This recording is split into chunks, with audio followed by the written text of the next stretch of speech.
So we're building superior relationships. Which is our next session. This has to do with men and women. What we've done is we've studied the interactions and the chemistry between men and women for a long time, and so we have some ideas that you might be able to use.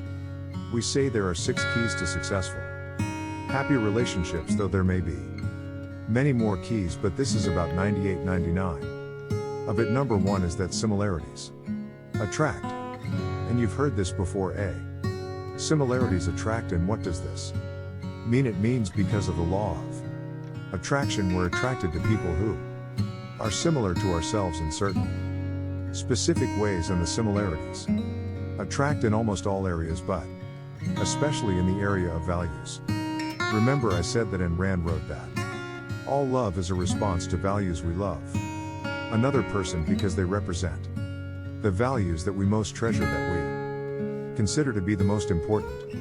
I shouldn't say this, I say this out of school, but sometimes my children have asked me, why did you marry Barbara? And I always have one answer, and I said I married her because of her character. Not that she wasn't a beautiful, attractive, intelligent, wonderful woman. But when I'm married, because those things will go, a lot of things will go or will change, but I married her because of her character. And I still remember the moment I fell in love with her is when I saw that she had such wonderful character, and that was the most important thing of all. So that's what we're attracted to with another person. We're attracted to values that they seem to espouse. The great disappointment is when they seem to espouse a value, we find out later that they don't actually share that value. That's a real relationship killer. So we have similarities, especially in areas of values: children, attitudes toward children, having children, raising children, and so on. Money is important. Most marriages and relationships break down because of arguments over money. It's the number 1 killer. Sex, attitude towards sex. And here's another big discovery: leisure time. As you'll find that people who are ideally compatible really enjoy doing the same things in their leisure time. I've had friends who've gotten married, and she'd like to go dancing, and he'd like to do stamp collecting, and so she'd go out dancing, she'd go out partying, and he'd be working at home in a stamp collection. How long do you think the marriage lasted? Not very long, and I'd force the children to come into a marriage, and it's even worse. So you'll find that people who get married like to ski together, they like to go out to dinner together. You'll find that couples who are really compatible, and 80% of times will order the same dishes. Ask yourself, and you look at this in terms of values. What are your values? That's the core of your personality. How do you feel about children? Many women make the mistake of marrying a man he says he doesn't want to have any children. Well, most women want to have children. It's a biological drive, and they think, well, he'll change, and they get married, and they get stuck into a relationship that lasts for years. And he wasn't kidding, he doesn't want any children, and she does. And sometimes a woman feels that she's wasted her whole reproductive life in a situation where she thought he would change, and she thought he would change a basic value. So one of the first things you do is do an interview. Take them to a zoo, see how they treat the other kids. Anyway, money, sex, leisure time. When you meet the person who is right for you, there will be a camera history. Khalil Gibran said there will be a moment of the meeting of the minds, a chemical moment at the first instant of meeting between a man and a woman, or it will never happen. And that's in his book Prophet. When they ask him, talk to us of love, and he said this first answer is there will be a meeting at the first instance of glance, or it will never happen. And it's quite amazing. People, well, their eyes will meet across a crowded room, and they'll be married for the rest of their lives. They may not get married that evening, but they will start to talk to each other and go out with each other and be together forever. And if it's not there, it's very seldom comes later. So there's always an almost an instant chemistry, and it's very hard to force. It's one thing that you cannot force is the chemistry in a relationship. It feels right because you will be in accord on almost all the critical areas. of life. Napoleon Hill said, he said, subconscious minds communicate with other subconscious minds, so you'll meet a person and know nothing about them, but your subconscious mind's your basic values, your core things that you can consider important will communicate in that instant, and only later will you find surprise supplies. This person likes this, and this person believes in that, and this person has the same background, and so on. You never knew any of that. It was just the eyes meeting, and it was the subconsciousness connecting at 30,000 times the speed of the conscious mind. So this often happens.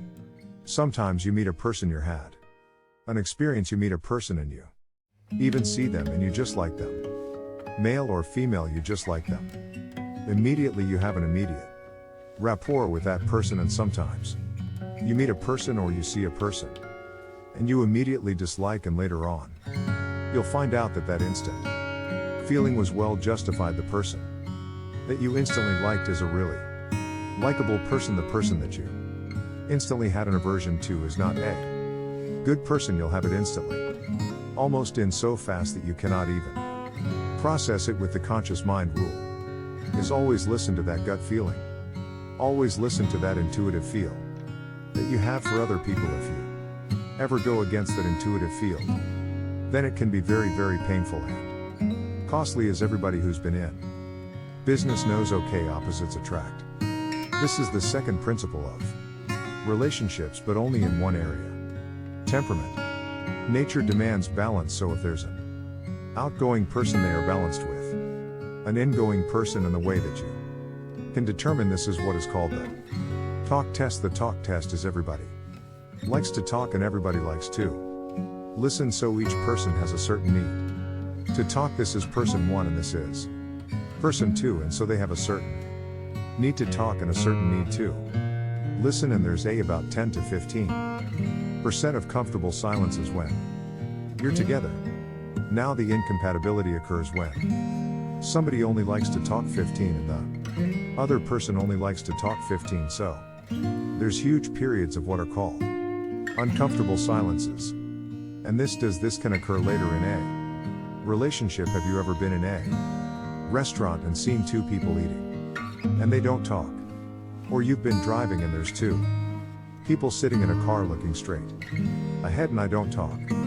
This is a sign of incompatibility, or the worst is when they fight for airtime. It's both people like to talk 80% of the time. If two professional speakers get together, you just can't shut them up. We're finishing each other's sentence and tripping each other's words. They don't listen, they cannot talk.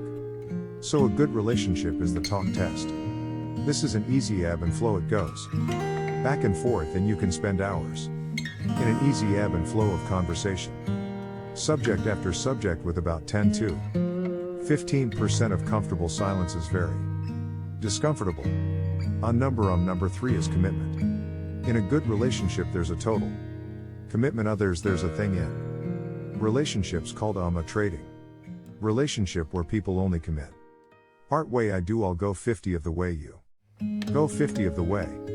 The key to a successful relationship is that you go 100% and both of you go 100. The overlap is 100, because if both of you go 50%, then all that has to happen is a disagreement, and it opens up. It's like a bridge that opens up in the middle and the relationship can start to collapse. But if you both go 100%, then you can have all kinds of flexibility in the span, if you like, and the relationship is still solid. So total commitment is absolutely important, and that's why if you're not 100% committed to a relationship, then it's not the right thing for you. Fourth, the similar self-concepts attract and are most compatible. What does that mean? It means that people will generally be compatible with people who are about as happy as they are now. It's interesting because you sometimes find miserable couples, neither one.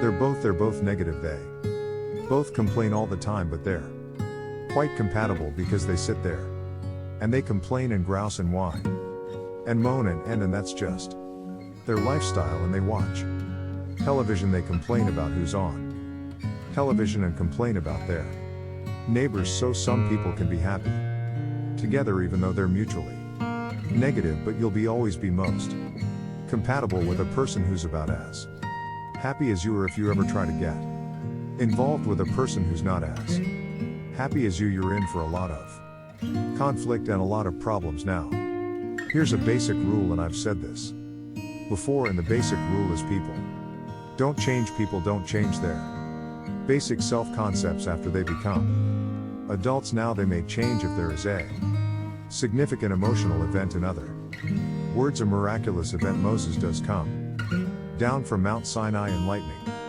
strikes and the clouds part and the human being changes, but not bloody likely. So therefore, just accept that if a person is not happy, you're not going to make them happy. The rule is that if a happy person marries an unhappy person, the unhappy person will drag the happy person down. The happy person will not bring the unhappy person up. It just ain't going to happen. And many people think, well, I'm happy, so I'll take this person who's attractive and has a lot of good qualities, I'll make them happy like me. It just doesn't happen. That person is miserable. It's almost like they're a sea anchor. They will drown the swimmer. No matter how strong the swimmer is, that anchor will eventually pull them under and eventually have to walk away. Do you remember that line from the movie Network? I'm mad as hell and I'm not going to take it anymore. About 60-70% of divorces in America are initiated by women because they're mad as hell and they're not going to take it anymore. They're just not going to spend the rest of their life in an unhappy relationship. And they just walk, and he's sitting there watching television. He has no idea what's going on, but they make a decision.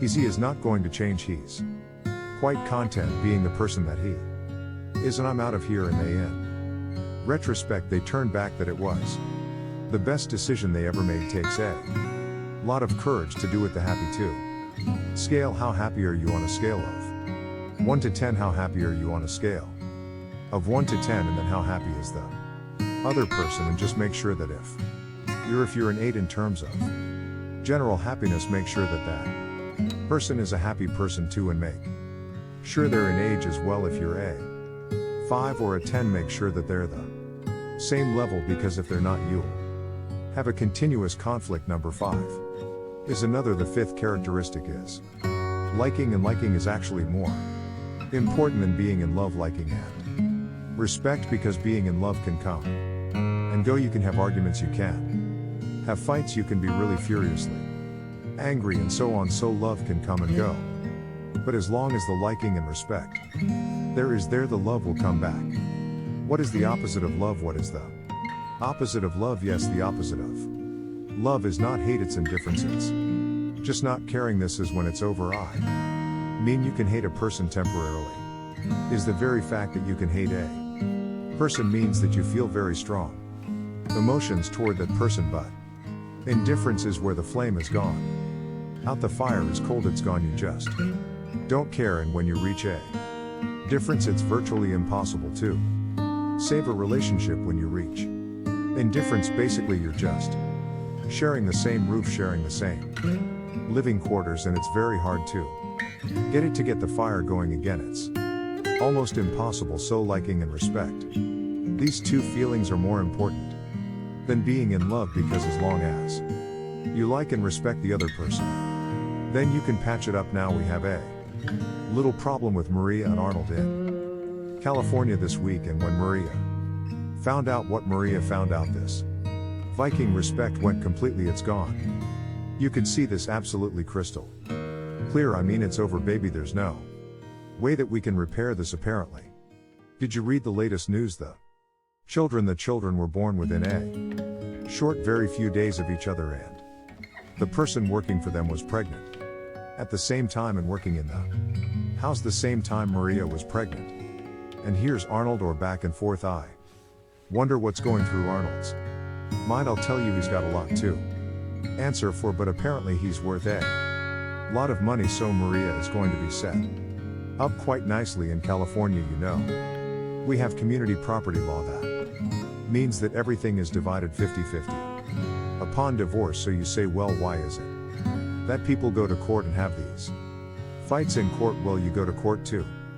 Fight over his 50%. See how much the woman can get of that, because her 50 is locked in now. How much of his can we get? And that's what virtually all the custody about all the divorce fights are over, is how much of his you can get, not only his now but his in the future. So anyway, Arnold's going to end up paying big time for his indiscretion. Isn't that a good word? His indiscretion. The best friend test is that you're ideally suited to your mate.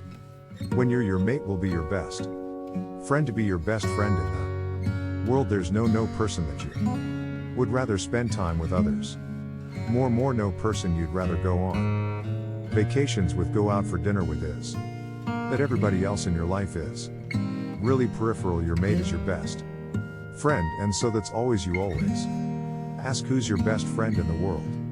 Your mate is your best friend. If you have other best friends or got best buddies and best girlfriends, and we go on vacations, I know people who go on vacations with their girlfriends, girls, women who go on vacations with their girlfriend, men who go on vacations with their men friends. They don't want to go on vacations with their wife. They just don't like them that much. They love them, but they don't like them that much. So best friend is a really important thing. What we find is when you meet the right person for you, what you turn around and say, I just met my best friend. I just met my best friend. That's the person for me, and that person is there. By the way, that person is out there